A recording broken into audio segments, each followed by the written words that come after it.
Hello again, Gills fans. Welcome back to another episode of Gills in the Blood TV. Of course, it's Sunday, which means it is match day review showtime, and it's another 3-point Saturday for Mark Bolliner's tricky Gills as they went to Meadow Lane. And for the second time this season, it was first versus second, but this time we came out on top as we come away with a narrow, hard-fought, gritty 1-0 victory. Of course, Rhys is joining me to co-host for this show, and I'm pleased to say that from the brilliant Notts County Talk podcast, I am joined also by Jordan Porter. So, if you're not doing so, you know you should be following Rhys, and I will put Jordan's details down there. You know where they are. I tell you every week. Go and give him a follow. Give the podcast a follow because it's absolutely brilliant content from a Notts County perspective. Just a proper football club, I think, before we get anywhere else. So, welcome to the show, Jordan. Appreciate your time. That's okay. Thank you for having me. No problem at all. Happy Sunday for Gills fans, I guess. It's becoming a habit, which is quite nice. Yeah, and after the last few years that we've had, we're going to revel in it. We're going to enjoy it. I'm trying not to get ahead of myself too much, but you have to enjoy it when it's going well because football changes very quickly. We all know that. What we'll do is we'll go back to 2 p.m. Saturday afternoon. That's what we always do, and we'll look at the team news. So, Notts County's team in full was Alex Bass in goal. It was a back three of Macari, Platt and Badeau, a quartet in front of Jones, Palmer, Cowley and Cerula. And then it was Abbott and Grant supporting lone striker David McGoldrick. I will talk about one player later that was missing, Jordan, because I didn't realise at the time, and that was Alassana Jatta. But in terms of the starting 11, was there any surprises at all, or was that pretty much what you thought it was going to be after the win last week? That was to be expected, apart from Jatta, obviously. There's a bit of wondering whether Jatta would actually come back into the team and start over McGoldrick because he didn't start last week because of injury reasons. But that decision was taken out of the manager's hands for injury reasons again. So, yeah, pretty much as expected. Yeah, it was a battle that myself and Tom Williams spoke about on the preview show during the week. And I thought, and it's been mentioned on social media, where would the key battles be? And I think I said it to Tom and George on your podcast a couple of nights ago. I thought like Maxima and Shadogi, our two centre halves against Alassana Jatta, was going to be one of the battles to watch out for. And then obviously it didn't materialise. It seems Jatta's had a setback. Yeah. Gills, carry on. Sorry, I was going to say that I think the game might have been a bit different if Jatta did play. Your two centre halves were outstanding. But I think as physical as Didsy can be, it's not the same presence as Jatta. And you could tell it was difficult for McGoldrick to get on the ball. I think he only started actually getting more impact into the game like the last 10 minutes when he dropped a lot deeper. So, yeah, that did have quite a bit of an impact on the game, I felt. Yeah, that was the thing we noticed, that McGoldrick, to be effective, has to drop into them little pockets of space. And I think he tried a few times to sort of navigate his way to our right back to then create space. But then you're relying on other people running in behind. And it didn't happen enough, I didn't think, first half. And I thought at stages, as long as the game was in front of us, we were fairly comfortable. But again, I'm going off on a tangent. Gills' team, Rhys, was Glenn Morris in goal. The back four of Hutton, Amer, Ogie and Clark. Little, returning from injury, Robbie McKenzie. There was one change in that trio behind lone frontman Elliot Nevitt. And I think it was one that was spoken about during the week. It was whether Jaden Clark would come back into the side.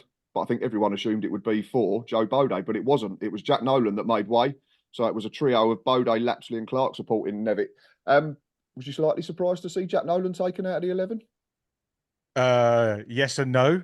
I think because I think it's sometimes because he had a great start against Carlisle, and I think it's kind of like petered out into just he's been invisible occasionally, not at the best of games, but like we know he's capable of really good level stuff at this league, and I think maybe sometimes it's just to start on the bench can reset a player, and Clark's been, as we know, last week was very good. So, and also Bode, and it was quite nice to see Clark and Bode on the pitch at the same time.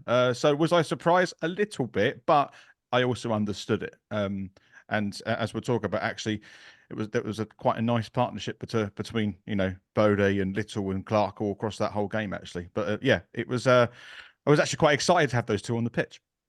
Yeah, I think. In terms of home form, Jack Nolan's been fine.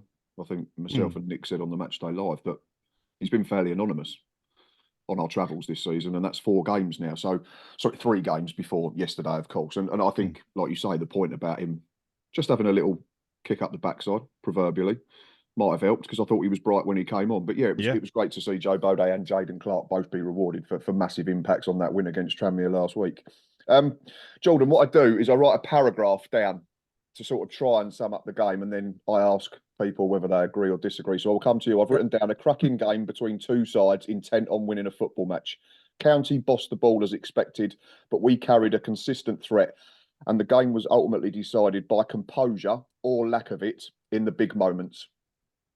I don't think you're anywhere wrong with that. I can completely agree. Getting good at this, isn't I, Rhys? You are. I would. Can I contest it? Can I contest it to add balance? You can contest it. That's why I ask questions. I like Jordan more now, though. Yeah, that's fair enough. No, I'm. Well, it's saying contest it. I just find it interesting that you've been very ambiguous about the other big talking points throughout that second half in your paragraph roundup. That's all. Which is I didn't want to just do the whole show in, and plus it's meant to be a paragraph. I said a paragraph. Fair enough. Leave me alone. Yeah, sorry. It's fine. I like to be challenged. But no, yeah, I was trying to get it all in there, but not. I just want to say one thing, actually. What's really fair, in fairness, what you've done, you've kept it about the football. And I think that's the most important part of that, actually. I'm trying to learn from you. Good. Trying to learn. So I do listen. I don't always take it in, but I do listen. First half, I've written down frantic start to the game, tackles flying in early doors, and Max Clark, our left back, seemed to be at the left and centre of it. I think there was a poor touch within the first couple of minutes. The ball came across him from Shadow. He had a horrible first touch and overran it, and then absolutely wiped out the Notts County player. For me, correctly booked. That was, there you go, praising a referee. Diary. And then he was on the end of, I'm not sure whether it was a bit of retribution from the Notts County number 33, which was 2 seconds. I've got that up. That was Abbott. Was it Abbott? Yeah. I mean, there were calls for a red card, but to give the officials some credit, and the old cliche, it's too early in the game and that type of thing, Jordan, I think both yellows were probably just about justified, weren't they? Yeah, I'd agree with that. And I think Abbott, maybe as a young lad, just saw a bit of red and thought, right, I'm going to get back one back on him early doors, and let him know that he can't keep doing that for the rest of the game. So fair play. Oh, exactly, yeah. And you want youngsters to come in. We've spoke about Joe Bode being like this for us, who's 18, and Abbott's a young lad as well. You don't want them to come in and just sort of be overawed by the occasion. And I suppose that's a test for Abbott playing in front of a crowd at Meadow Lane. And we sort of said that about a couple of our players yesterday. It's a big stadium. It's imposing in how it looks. They're big stands. And then there's a big noisy crowd as well. And it makes for a nerve-wracking atmosphere. And maybe that's what affected Abbott and Max Clark, which was a bit more surprising, being 28 years of age and having played around this division for a long time. But after that, Rhys, it was actually us that created the first 2 chances, and it was Jaden Clark who done really well down the left-hand side. I think it's fair to say if he'd gone over a couple of times, we would have got a free kick. But I think the confidence within his game at the moment meant that he decided he wanted to stay on his feet and try and make something happen. Shifted his weight onto his right foot. I mean, it's a comfortable enough save for Bass. He beats it up in the air. Joe Bode then does the first part really well. It's a good first touch, scuffs the shot through to Alex Bass. But yeah, it was a positive start from us, going to a team that scored 14 in 4 games and sit top of the league. It's what you want to do. You want to go and make a mark, not quite like Max Clark, but on the game early doors. But it's interesting. Like you're absolutely right with Clark's confidence running down that left wing. Like, you know, he's got his place in the squad. He's starting the game. He wants to make an impact. So, you know, and I really like it when players stay on their feet where they could easily win themselves a set piece. I actually quite like that, because I think more often than not, percentage wise, you're probably more likely to score if you stay on your feet. You've got that momentum running forward, because Notts County are trying to find their feet defensively whilst you're running forward and causing chaos. The shot on the save from Bass was it was easy, but I was quite surprised at Bass. I thought he'd do a little bit better. However, it made the save, fell to Bode, and I think he'd be disappointed with himself, put it that way, because if you put that about 2 yards either side of the goalkeeper, you've probably got a good chance of that going in the back of the net. But yeah, hit it straight at him, scuffed it, and was very reminiscent of some of my 8-iron shots, I have to say. We keep making golf references, and it's usually how horrible me and you are at playing the game. We were saying how dangerous your left winger, Jaden Clark, was looking. Every time he got on the ball, his pace and directness threatened us throughout the first half. I think it was difficult because you had Jody obviously on that side, so he was having a tough time trying to track back and defend him, and it came where there was a lot of space for him and space to drive into, and he was dangerous throughout the whole first half. So I think starting him on that side was probably a good decision by your manager. Yeah, he was brilliant. He came off the bench and scored 2 last week, and he'd just taken a little bit of stick from the fans a few days prior to that. So it do him the world of good, and it was great to see him carry that momentum on and another good sort of solid 70 minutes under his belt. After that, though, Notts County, we know what Notts County do. They keep the ball. I think Gills actually alluded to in his press conference. They will keep it. They will pass it. You have to remain switched on for the whole game, because you just switch off ever so slightly, and that's it. That's a game-changing moment, almost to the point where you feel like they're just trying to bore you into submission at times.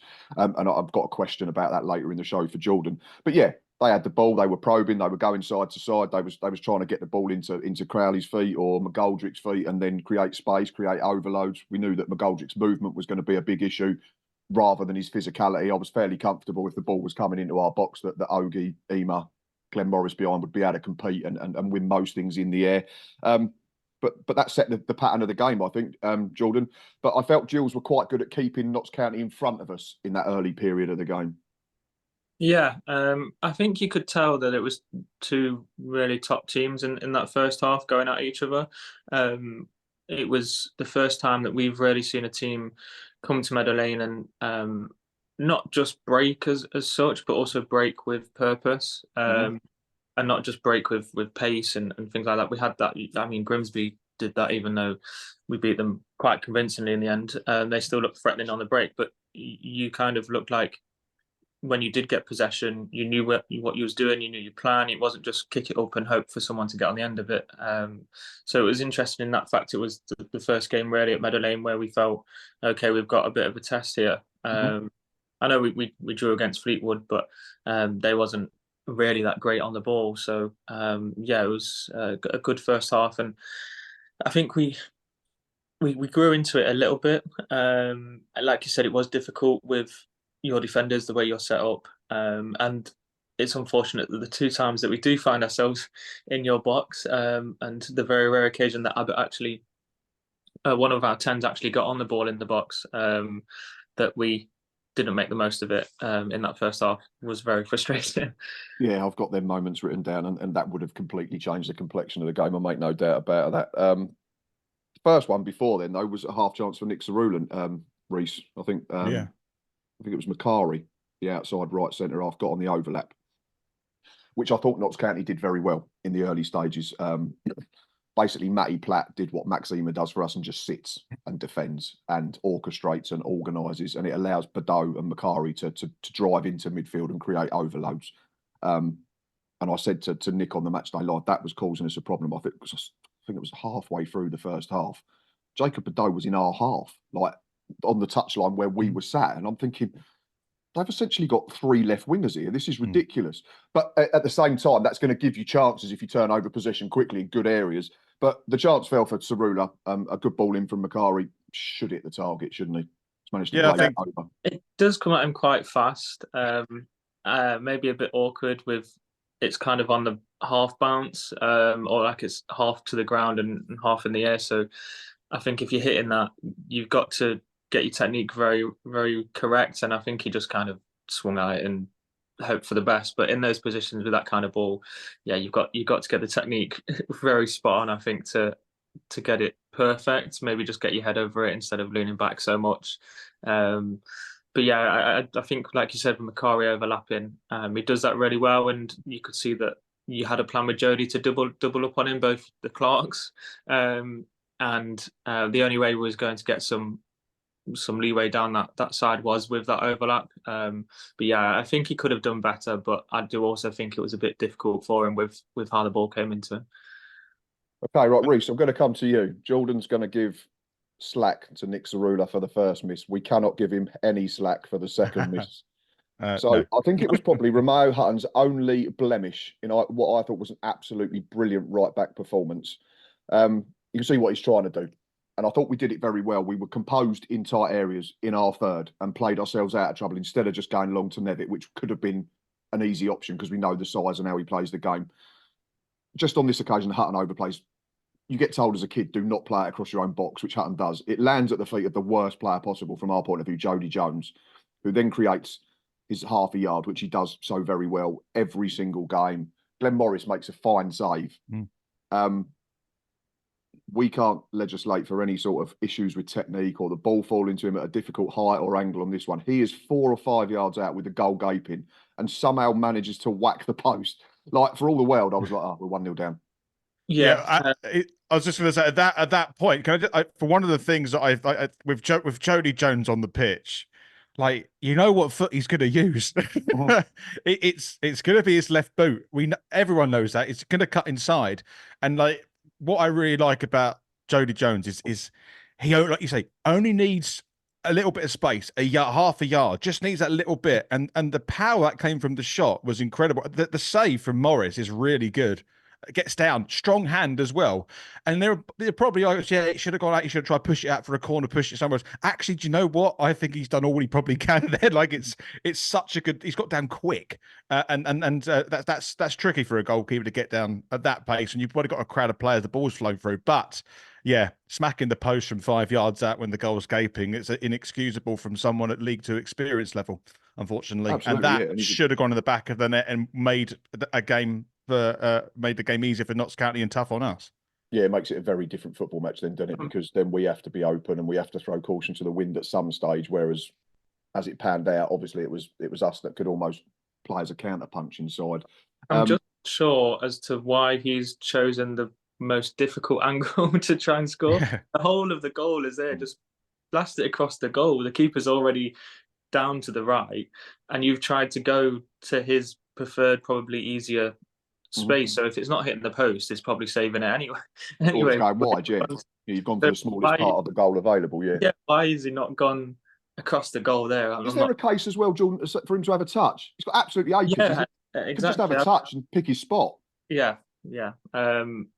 Maybe deer in the headlights. Maybe doesn't find himself in that position very often. I'm not sure. I think other than the couple of chances, he got himself in some really good positions and looked threatening on that side. But yeah, for the life of me, I'm not sure why he just didn't go to the other side of the goal.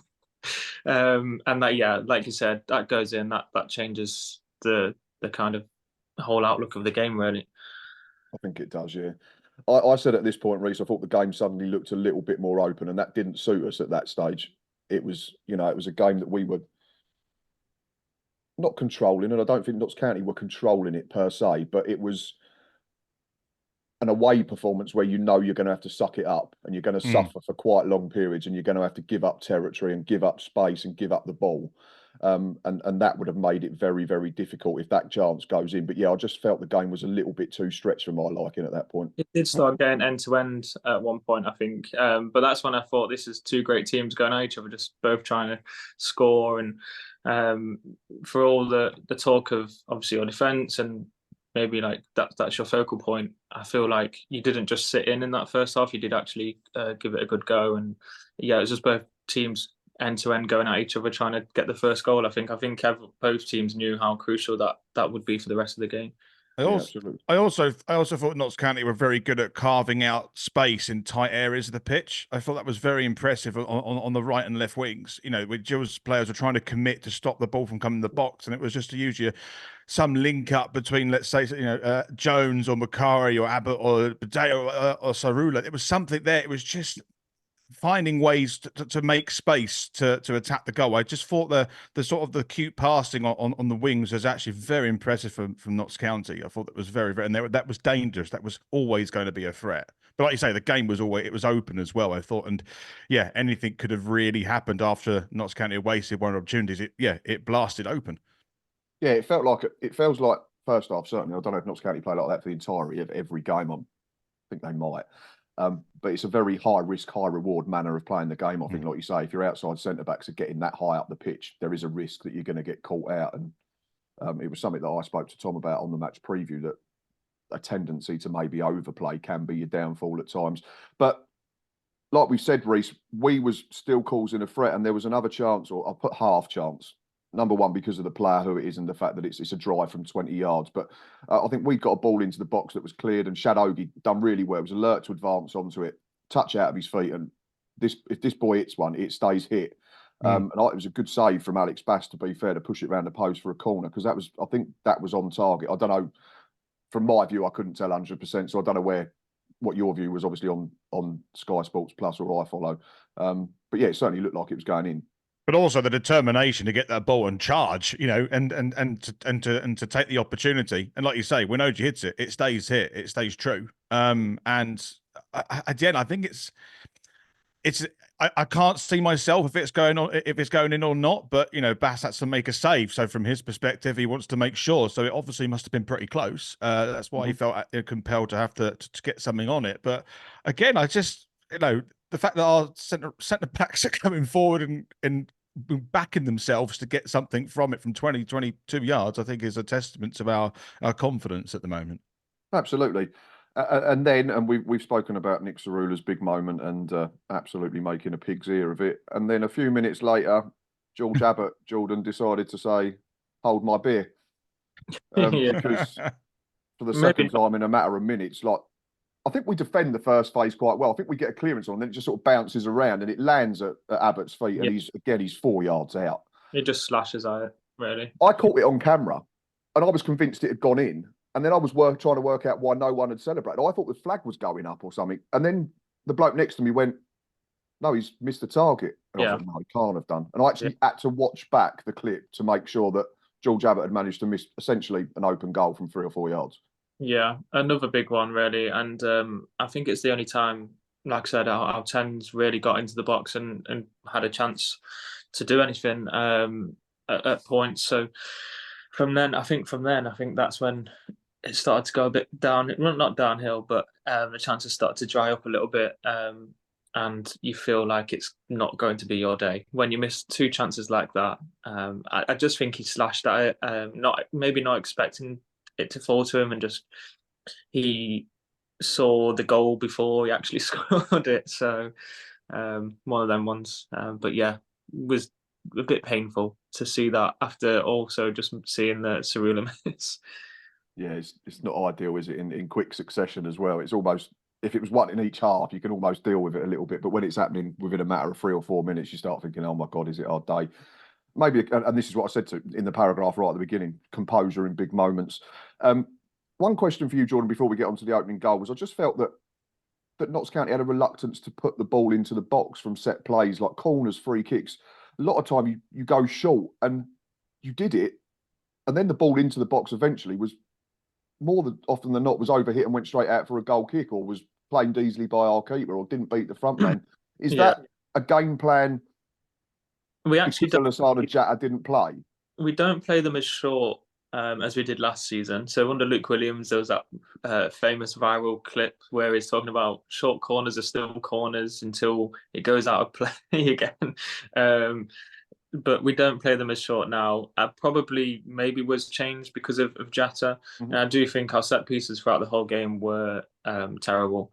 And I think maybe if Jatta's in there, we get on the end of a few more and it's a bit of a different story. But yeah, the set pieces, free kicks and corners were not great. We didn't have a great day for them at all. And funnily enough, our manager brought them up in the pre-match and said how there's been more focus on trying to score from set pieces. We're scoring goals, but set pieces is one area there.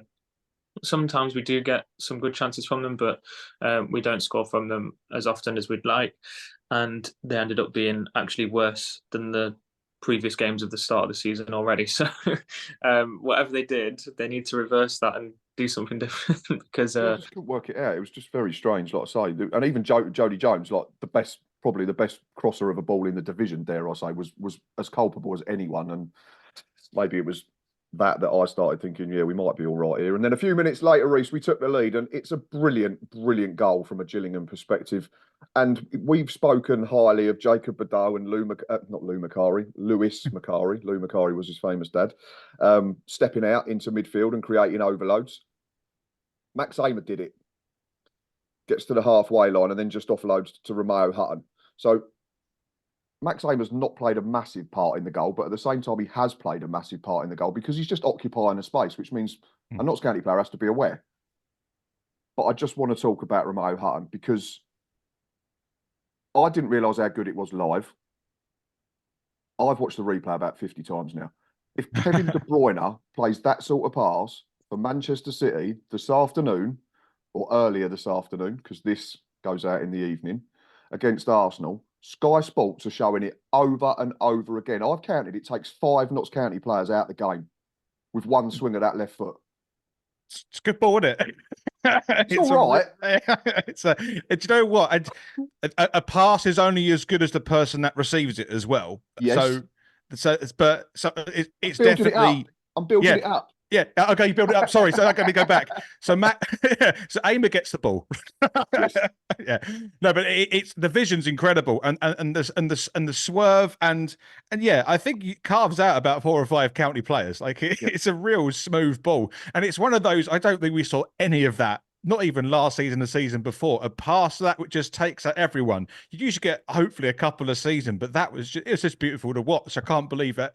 It just avoided everyone, and what makes it even better is that it kept on the ground. Essentially, it wasn't like an over a top which would eliminate everyone on the pitch. Like it weaved its way through, it nestled its way through, and it just it's a lovely word. It was a sinuous pass, a lovely bend on it, and it was just it was really really good. And you could, and I don't think our defenders expected it, to be honest. I think that he was caught a bit flat-footed, and I think because he wasn't expecting such a good pass. I don't think many defenders can play a pass like that, really. But like you said, it took our whole midfield out of in one pass. It was a great pass and a great finish by Nevitt. He didn't really need to do much during the game, but when he was called upon to do what he needed to do, he took that finish really well. So fair play to you. Yeah, I think that's the thing here. Nevitt's very good at what he does there, Rhys. And you say about the lack of goals from through balls and that type of thing. It's been far too long. We were talking about this on the coach back. I think me and Nick could only remember anything resembling that last season was against Barrow when they had 10 men, when Dieng clipped it over the top for Mahoney and he went round the keeper. But we've done 3 now in 2 weeks. It's like Christmas. but Nevitt still has a lot to do. Let's not take away from him because he has to have a good first touch, which he does. But the best thing about the touch is it takes him across the centre half. So then the centre half cannot challenge because it's a penalty and dare I say it, probably a red card. Yeah. Then I thought he didn't shift the angle of the ball quite enough and he was sort of straight on to Alex Bass. Didn't panic. Another touch round him, slots it into empty net. Love the fact that he celebrated right in front of the cop as well. That's had a few comments on social media.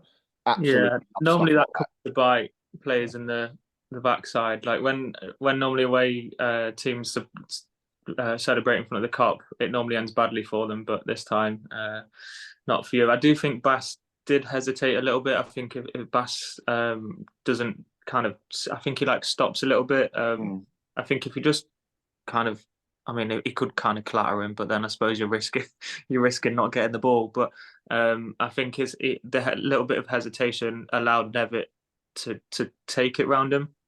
And I think he probably saw that and thought, right, he's not going to commit here, so I've got the chance to take it round, and nicely slotted home for you. But I knew from then on it was going to be very tough because you only needed that one goal. I mean, from a team that has such a good defence, you don't need to score many, and once you score, then you can do what you do best, really. So.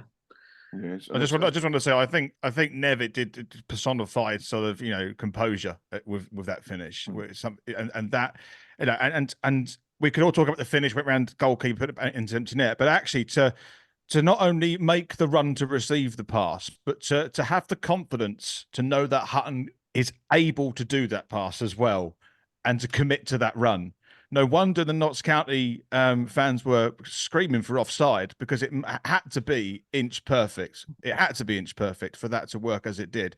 It's hard for me to tell from my angle, but I felt like it could have been a little bit offside, but I haven't seen any clips back, so I can't say. So, but it's one of those where it looks offside, so you're like, oh, okay, it's offside, but yeah. But maybe it looks offside, but because the fact it was such a good pass, it could be that as well, of course. But yeah, it was. Regardless, it was a fantastic patch to play from Gillingham, and luckily for Nevitt, kept the composure, slotted it home.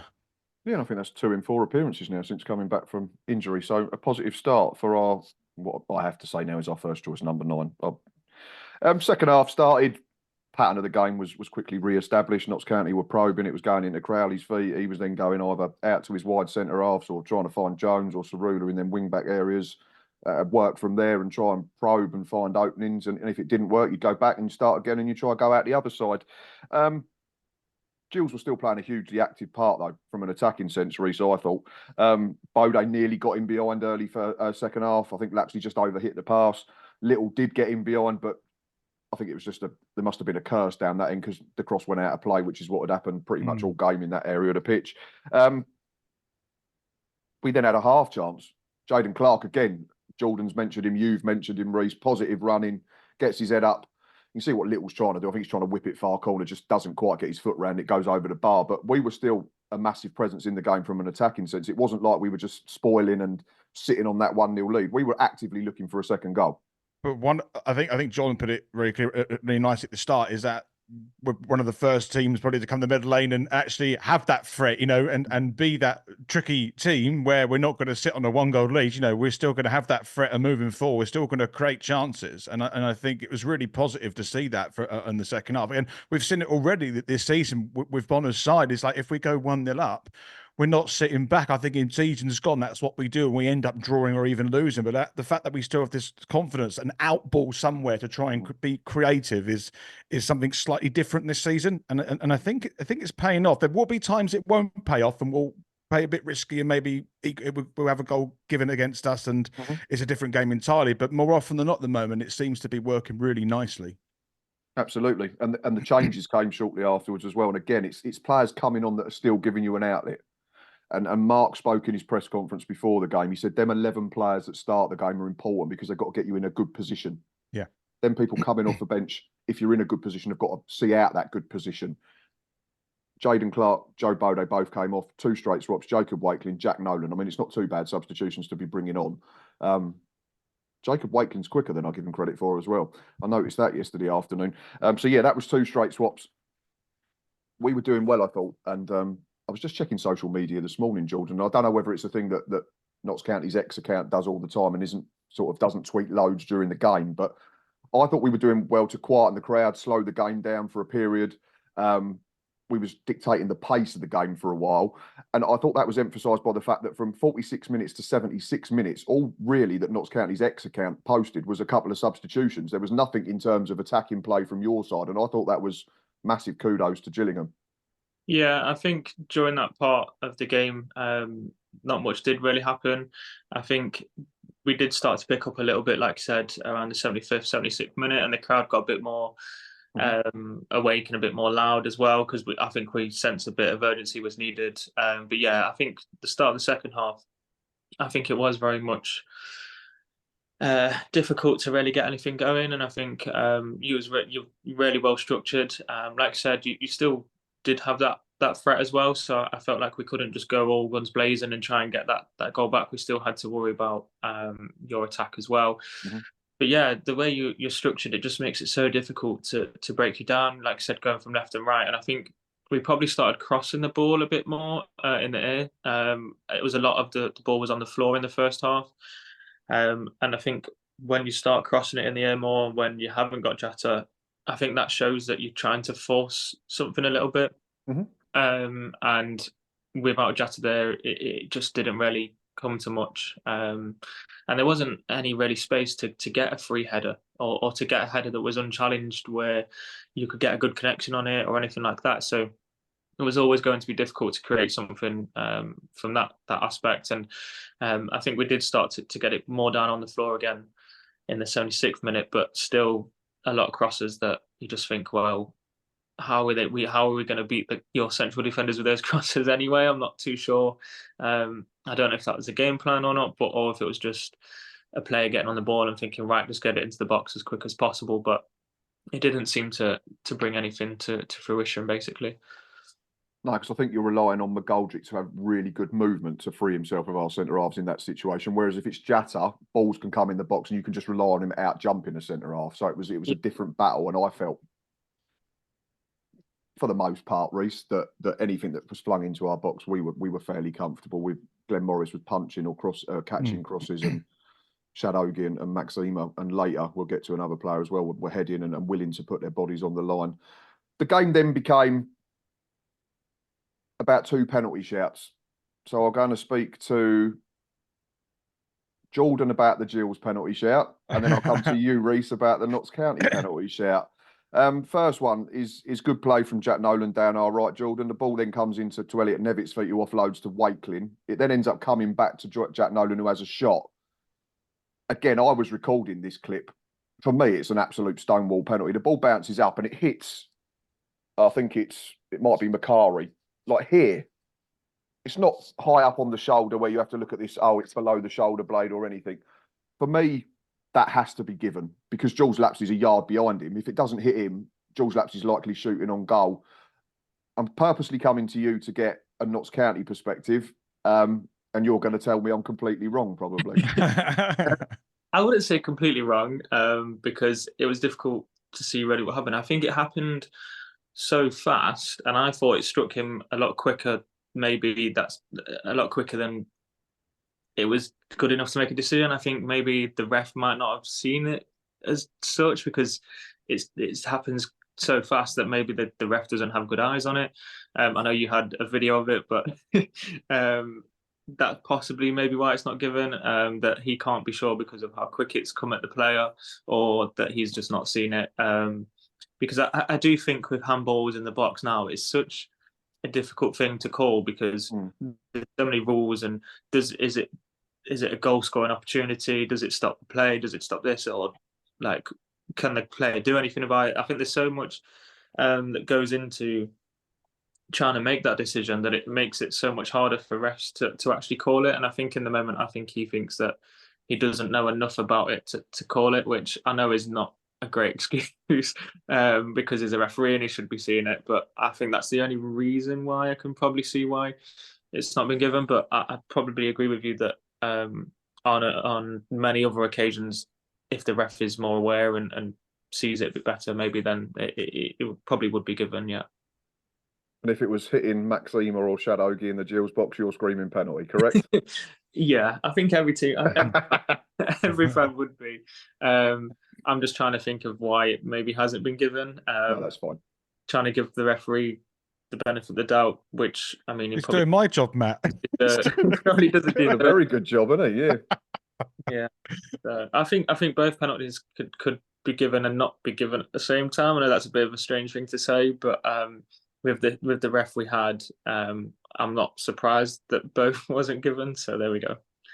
So much in the same way that Jordan's claiming penalty, if that's the other way round, Rhys, are we claiming penalty if it's the shoe on the other foot when Shadowgi gets blindsided by Giovanni Brown and in his attempt to clear it may or may not have made contact? I mean, the cop was up as one in unison, screaming spot kick. Thoughts? For me, if that's not a penalty, I would like to know why Brown hasn't been given a yellow for dissent. That's my question. Because for simulation. Correct. Yeah, that's what I meant. Sorry, simulation. Yeah, that's my question. Because the only way I can see the referee escaping that idea is if he sees it as sort of like in the motion of play, and therefore it's not a dive. It's just he's going down because he's going down, kind of thing. But you know what? When I'm doing my video, when there's a penalty shout, maybe sometimes I think, do I put this in or not put it in? Often I don't. It's just because I think it's not going to be that interesting. But this one I kept in because I knew it was such a contentious decision that the referee had to make. And I like to kind of answer these questions in this way, but I think probably 80-90% of referees give that one for me. So then to both of you quickly, yes or no, has the referee not given the second one because he's not given the first one? No, I personally think each call has been made independently. I generally think that. So nice, Jordan. You'll get used to Rhys. He's so lovely about it. Honestly, it makes me want to throw up. Whatever. Well, it makes the conversation a lot better anyway. But yeah, I think I don't know if that time in the game, I think he felt too much pressure and he felt like he didn't want to give it because of what it would mean. And I don't know. I think the referee overall was just a bit like all other League Two referees, mate. just the whole game. I think he struggled, and I think he didn't want to make any big decisions. But he did like to get his cards out. So there we go. did, yeah. There was cards happening, and we'll get to them. But somehow, Rhys, the 2 penalty shirts still weren't the most controversial moment of the final 15 minutes. And the next one, I, for the life of me, couldn't understand what was going on in the ground. It took until I got home and watched the highlights later. So what I'm going to say here, this is going to be me being nice about a referee and a referee's assistant. Having watched the highlights, I think they've come to the correct decision. I can understand Notts County's frustration because it took so long to come to that decision, and it gave VAR type vibes, the delay. Again, I was recording. I think it's, who is it that scores? Was it Is it Sam Austin? Austin. He's back on the halfway line before the flag goes up. But this is where I'm going to back the officials. Having watched the highlights, I think the linesman doesn't put his flag up because he wants to talk to the referee to ask him, is there contact on the ball from Giovanni Brown, who is in front of Austin, before he taps it into the net? If the answer is no, the goal is given because Austin is onside at the point the ball leaves Jody Jones's boot. If there is the slightest touch on Giovanni Brown's hair before Austin taps it in, Austin is then in front of the play. Correct decision. I know Stuart Maynard has disputed whether there is a touch from Giovanni Brown, but Rhys, if the officials think there is, correct call. You've lit. So I knew you were going to ask me this question, and you pretty much described it how I would describe it. So what's happened is a goal has gone in, and the liner has gone, I need to have a chat with you. Ref's gone, okay, what is it? Has Brown touched it? Because if he has, it's not a goal. If he hasn't, it's a goal. I need that clarification. Yep. And the ref's gone, Brown's touched it. It's offside. That conversation, I said it in 10 seconds, but that's why that's taken about a minute to get sorted out. But for me, if the referee sees Giovanni Brown touching that ball, then understandably that's offside. I think Austin's actually in front of Glenn Morris at that point as well, so he's extra offside as a result. But if he doesn't touch it, Austin's onside when that ball initially comes in. I think it's Jones that puts it into the box. It's a goal then. That's for me how I've understood that. But just like you, I was really confused. I thought there's a goal. I was conceding the fact that it was 1-1, and all of a sudden when that highlight comes away, or I see the referee Lino has put his flag up. So for me as well, it was quite a confusing experience. Yeah, because I'd started recording the cop celebrating because I tried to get both teams big moments in it. Otherwise, it's not fair, essentially. So I was doing that. You can see Sam Austin's back on the halfway line, and then all of a sudden, our fans start going mad, and you're like, so I like to caption anything on the Matchday Live as if it's when I've seen it at the time. So I've put on there, no clue what's going on, question mark. Yeah. Jordan, a Magpies point of view, please.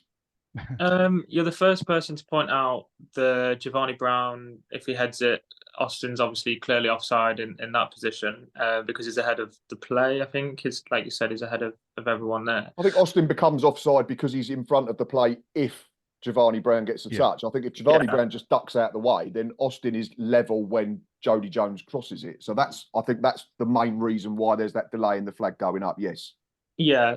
So I believe Maynard said that the ref or the linesman have told him that Brown got a touch, and therefore that's why it was offside. But I think they said that Brown was offside and not Austin. So I'm not too sure with that one. So I think the way I think that maybe they've come to the right decision, but the way they've come to it maybe isn't correct because Brown was onside when Brown was onside, I think. Yeah. No, well, Brown was onside when the ball was played. So Maynard said that they flagged for Brown being offside. But I don't know if they meant to say that Brown touched it, which makes sense. But I don't think he was offside. The first ball that comes in, I've seen like a still, and he's the right side of the central defender, I think. But I'm not sure. It depends if he touches it afterwards with the. I don't know. To be honest, it's so confusing. You're not the only one. It's fine. No. Yeah, it was that confusing that, and the explanation that seems to have been given is just as confusing. So I'm a bit baffled, to be honest. But it is what it is. I think with Grimsby, we get some goals that we wouldn't have got. They could have been disallowed, and then this time around, the one where Crowley essentially caught the ball. and when Jatta was offside. So Oh yes, yeah. So I think we cashed in a bit of luck then, and we had to give it up yesterday. I think I do think though, if you're a linesman and you're unsure, if you're having to wait that long to make a decision, it makes it even worse. I think the fans are going to automatically think like, oh, assume that the linesman doesn't know, and they've just kind of guessed. So I do think in some situations, if you're a linesman and you're unsure, I think you should allow the goal, because I know it would benefit us, but it's like in the Grimsby game. I think Jatta was offside, but you can see that the linesman's vision is blocked along that line, and he had no way of knowing if Jatta was onside or not, or offside. So he's allowed the goal because, well, he can't say definitively that he was offside. So it's difficult. I think if a linesman can't definitively say, yeah, offside, then it should be given. But in this instance, maybe he's tried to buy himself some time because of how confusing maybe it was for the linesman as well, to understand. My only argument against that would be the fact that in this instance, the lino's got a clear view of where the players are. So it's a slightly different situation, because all he's asking for clarification from the referee is if there's a touch on the first player. So in that sense, the offside he knows is offside if there's a touch from Giovanni Brown. So I think it's slightly different. But again, I can see what you're saying. But if you cheated against Grimsby, then it's fine. It's the right decision. Doesn't that confirm the old tale of it evens out over the course of the season, which everyone hates to hear normally? I think Anthony Hayes said that in his post-match press conference, because he was on press duty last night, and he said that it will even itself out. I did want to watch Stuart Maynard's, but you have to log in and create an account on Notts County's, and I couldn't be asked to do that, so which is a bit frustrating. I'd like to have had a listen. But in amongst all the confusion, we'd made a couple of changes. Rhys, again, it was 2 straight swaps just before all that nonsense. We'd taken Lapsley and Nevitt off. We bought on Johnny Williams and Marcus Wiley. Jordan alluded to it. There was a couple more bookings. I had no idea what they were for. One was for Maxima, one was for David McGoldrick.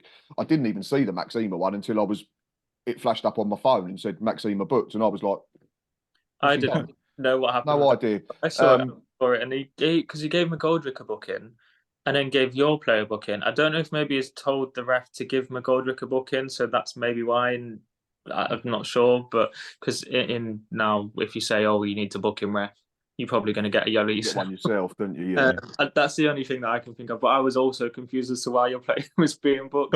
But I'm not surprised that Maxima's got a yellow card for something like that. That's quite a common trait from him, to be fair. Yeah, it was just. He just thought it was Christmas, didn't you? The amount of cards were being dished out. And again, similar to the Tranmere game last week, Rhys, it didn't feel like a game that had. No. How many bookings were there? So there was 1, 2, 3, 4, 5, 6, 7. 7. It wasn't a 7 cautions game again, was it? Not at all.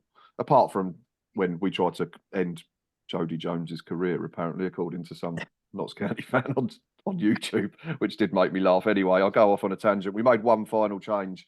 Robbie McKenzie had done brilliantly to get through 80 odd minutes before succumbing to tiredness, and Ollie Hawkins was brought on, and Ollie Hawkins was to play a massive part in the final minutes of the game, which preserved our clean sheet and our 3 points.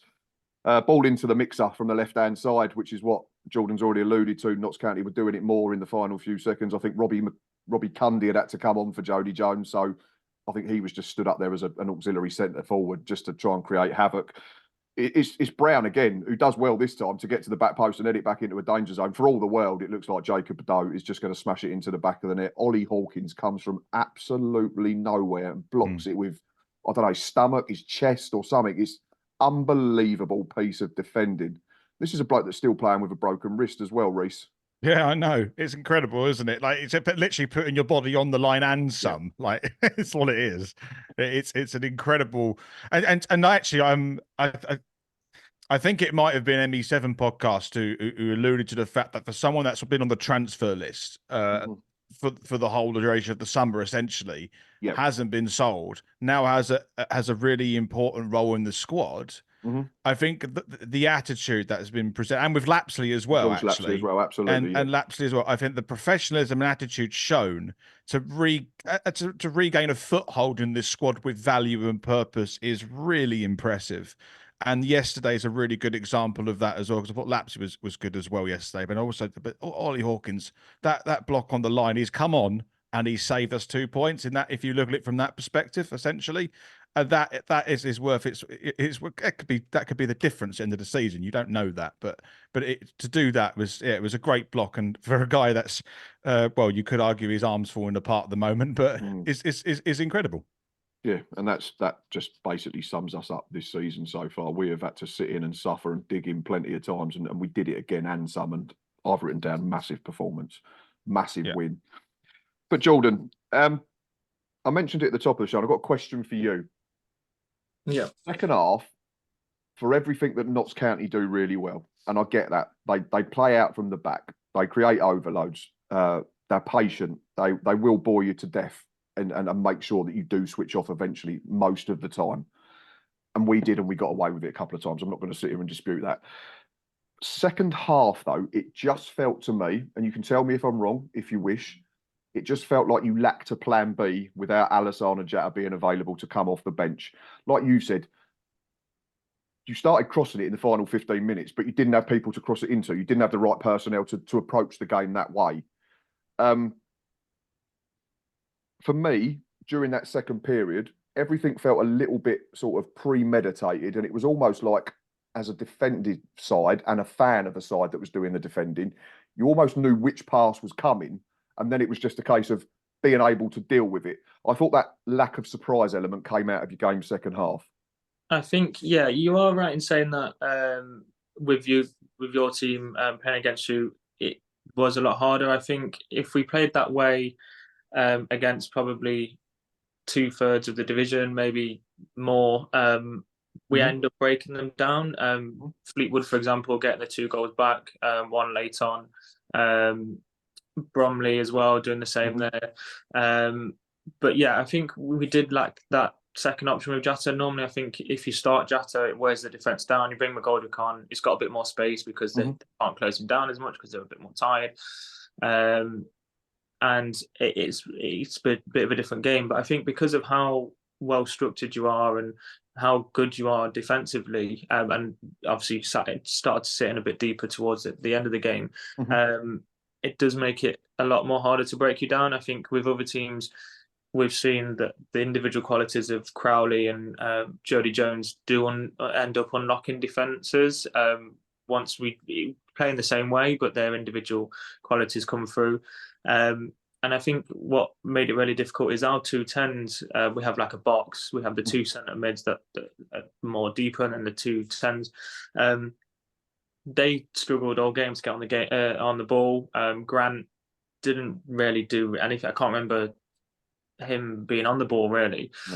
And like I said, Abbott in the first half. Then we switched it and put Crowley up there for a bit and still had no luck. So I think what the problem was is that we just didn't get them on the ball enough, and it really made it really difficult to unlock the defence because we only had it took that away, it took that danger away. So as much as you probably saying that, watching us playing, thinking, oh, it's the same and left to right and things like that, against most teams in the division, that still ends up working. It's just because absolutely, and I can only go off of 90 minutes. You've had the benefit of watching 7 games, and I totally get it, and that's why I like to ask the question. Just because it was against you, I think that's why it was so difficult. And like I said earlier on, you won't need to score many playing that well at the back.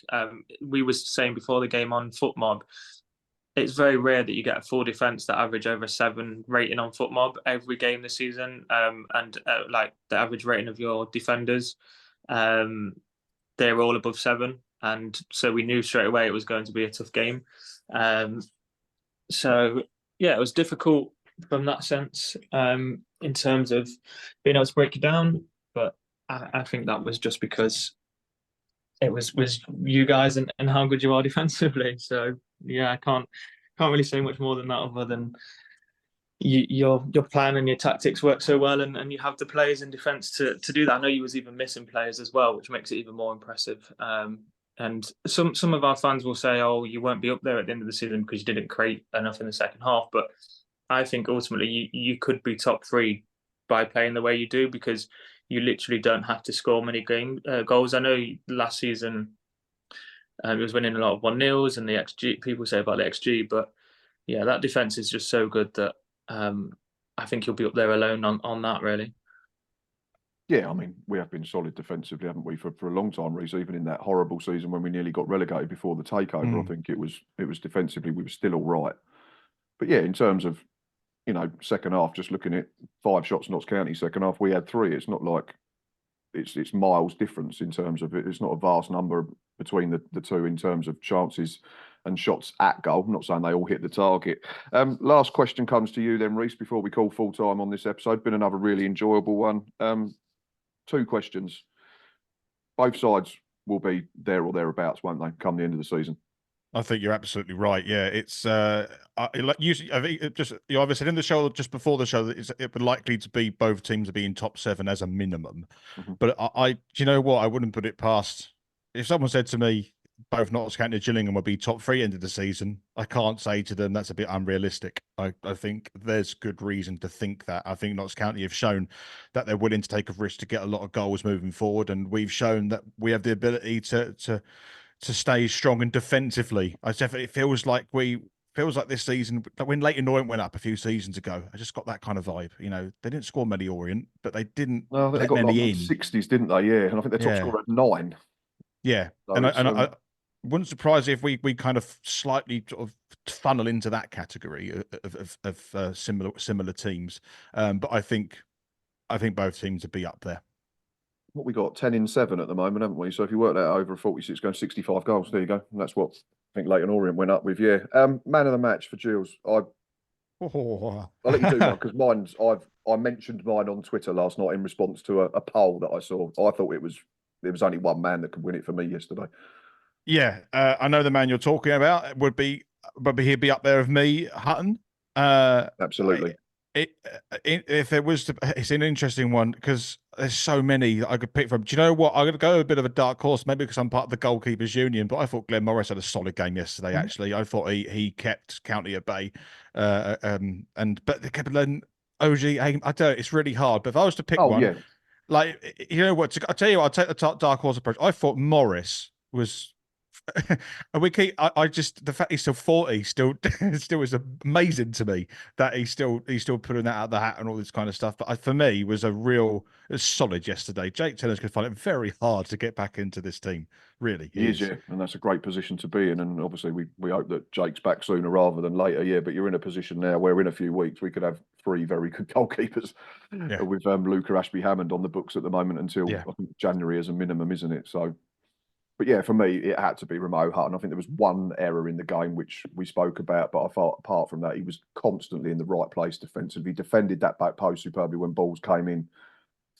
And for me, he gets it for that pass alone. Yeah, I mean, that's a ridiculous pass. Like, I mean, the other thing as well is I was even going to contemplate the idea could Ollie Hawkins get it just for that literal block at the end. I mean, like potentially.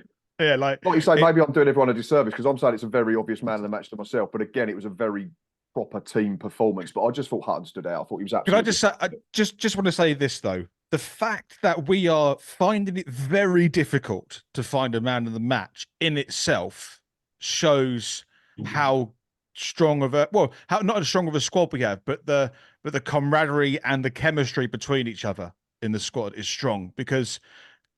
In seasons gone, sometimes it's very obvious who's man of the match is because they've just completely shone out upon the rest. But the fact that we can't decide on it, I think shows the quality that we have in our squad at the moment, and the fact we've still got players to come back. But yeah, and also I think because the bar was a lot lower in previous seasons as well. that's no disrespect to previous squads, but that's just how it is, unfortunately.